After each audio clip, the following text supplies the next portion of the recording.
Welcome to today's news on TV9. I'm Ada Show. And today's local news.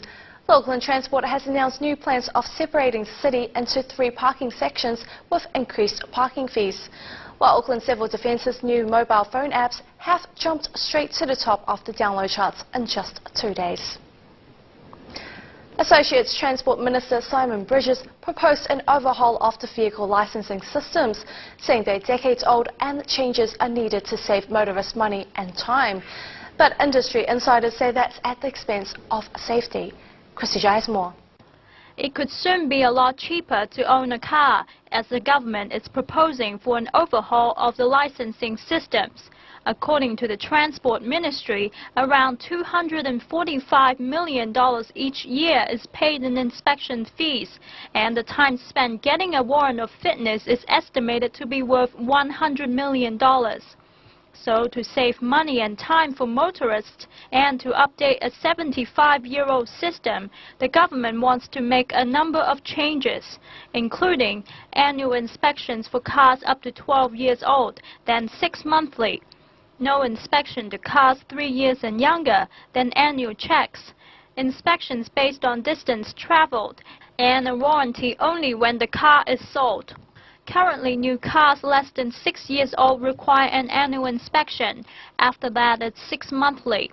Associate Transport Minister Simon Bridges admits changes could have unwanted consequences. The evidence is that there may be a very slight increase in risk. The motor trade industry says New Zealand has some of the world's toughest roads and is worried about the increases in crash rates. Do you have confidence that they would be responsible as well? Because if you don't, they're going to increase the risk to you and your family, and that's what I think people need to be thinking about. Industry experts are calling for the government to stick with the current system, but the government wants to hear what the public has to say about the streamlining proposals first, before making a decision on them at the end of the year. Christy Zhao, 9 News. The Auckland Transport has reviewed its plans of a new city centre parking zone along with new parking initiatives due to take effect in mid-October. The proposal of the plan came after public consultation in June this year. Auckland Transport received 718 submissions on the proposal and has made changes as a result of that feedback. According to the media release, Auckland Transport's Chief Operating Officer, Greg Edmonds, said the main objective for Auckland Transport in changing the management of on-street and off-street parking in the city centre is to prioritise short-term parking over long-term parking in an area of the city which has a high degree of visitation for business and leisure activities. The plan introduced 3 new on-street parking zones in the Auckland city, and the city streets will charge $4 per hour for the first 2 hours of parking, then $8 for every extra hour. As for the middle zone, parking will cost $3 per hour for the first 2 hours, then it is again doubled to $6 for every extra hour.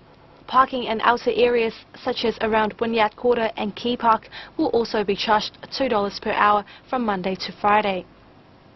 Evening parking will also be charged for the first time in all 3 zones, although at half the daily rates from 6 p.m. to 10 p.m. $2 per hour for inner and middle zone and $1 per hour for the outer zone on Saturdays only.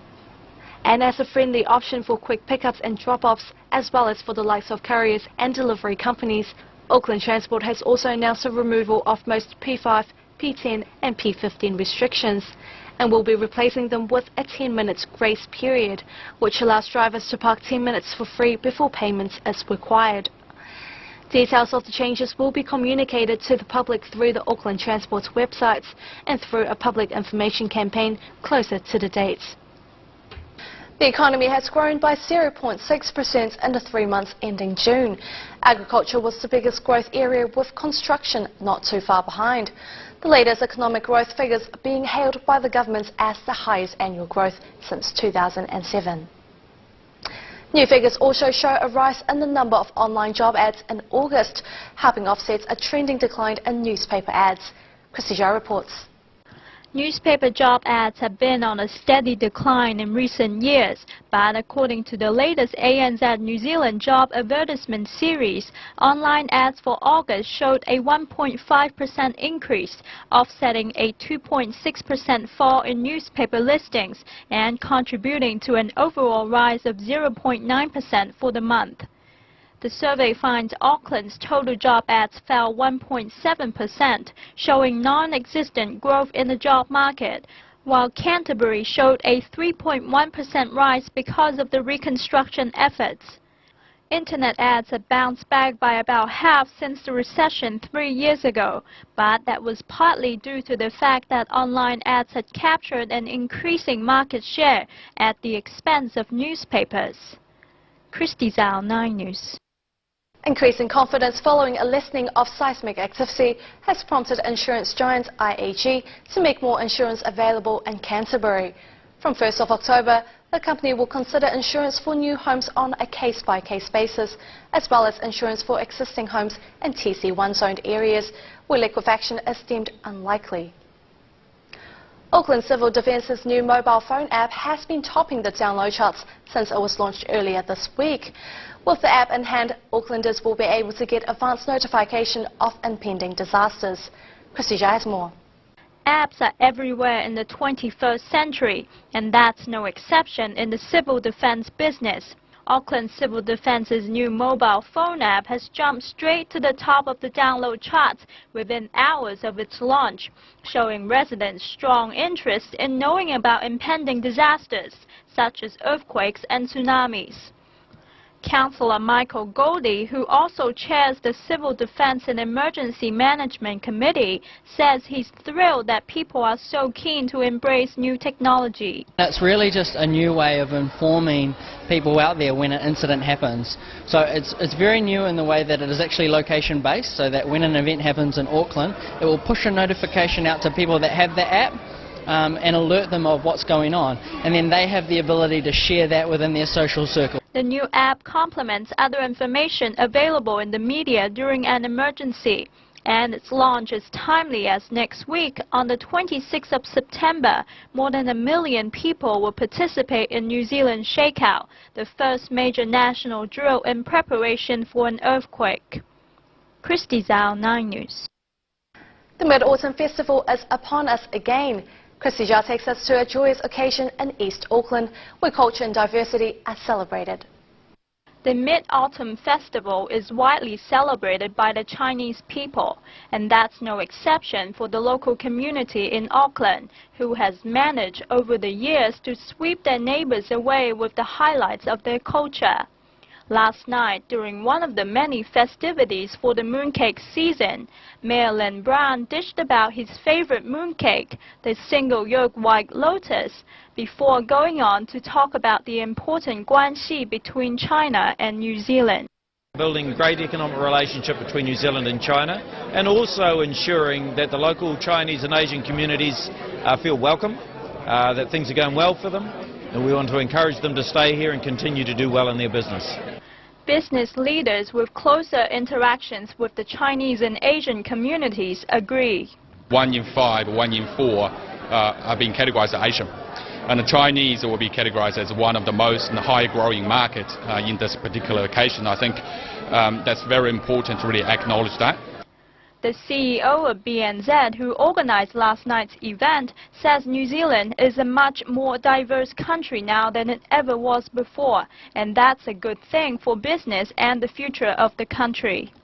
The people I know bring ideas, skills, money, they work hard, and they're really good for New Zealand. So I think trade is a great opportunity, but we're building relationships to understand each other's culture, and that's really, really important. The Mid-Autumn Festival will be on Sunday, the 30th of September this year. Christy Zhao, 9 News. Now let's take a sneak peek at the latest trailer for the first film in the Hobbit series, An Unexpected Journey. Far to the east, over ranges and rivers, lies a single solitary peak. The dwarves are determined to reclaim their homeland. I like visitors as much as the next hobbit, but I do like to know them before they come.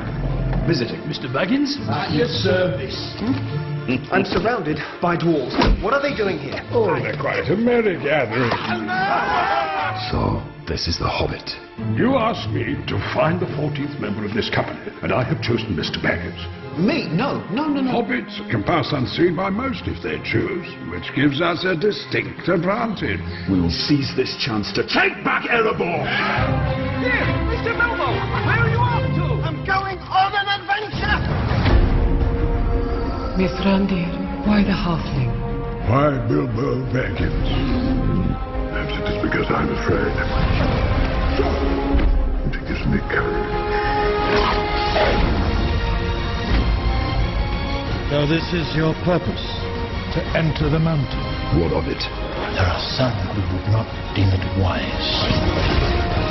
A dark path has found a way back into the world. Why don't we have a game of riddles? And if it loses, what then? Well, if it loses, precious, then we eat it. If Baggins loses, we eat it whole. Fair enough.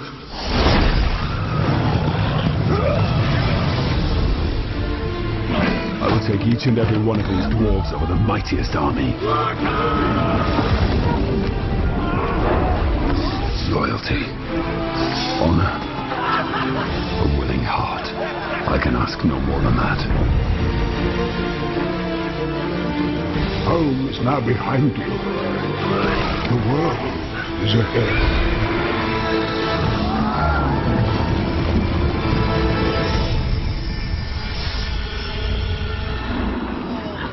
Well, that could have been worse. Now we have a TV9 host from Asia Focus, Julie Nixon, to comment on putting an H in Wanganui. The legal status of Wanganui's two names is still in limbo, as the legislation which will allow the city to be named both Wanganui and Whanganui makes its way through Parliament. Wanganui's situation is unusual in that it's likely that the city will have alternative names in the future, which means people will be able to say either Whanganui or Wanganui. Minister for Land Information Maurice Williamson announced that this was going to be the case way back in December 2009 after local iwi applied to the Geographic Board in February of that year to have the spelling changed to Whanganui. The H gives the city and the region a more Maori sounding name. During the board's investigations it was discovered that Wanganui had no official name, as none had ever been gazetted. For Wanganui's two names to become legal, the New Zealand Geographic Board Act must be amended, which will be done through the Statutes Amendment Bill. This is a catch-all bill passed every year by Parliament to tweak existing legislation. Statutes Amendment Bills must be approved by all MPs. Wanganui's names can't be gazetted until the legislation has been changed. So until the names are gazetted, both can currently be used. While the Whanganui-Wanganui alternative naming will not be official until the legislation is passed and the names have been gazetted, right now neither name is official. In a legal sense, the city doesn't have a name. But anyone will know what you're talking about if you say Whanganui or Wanganui, and this is going to be the case for some time to come. Thank you, Julian. Now let's take a short break and we'll be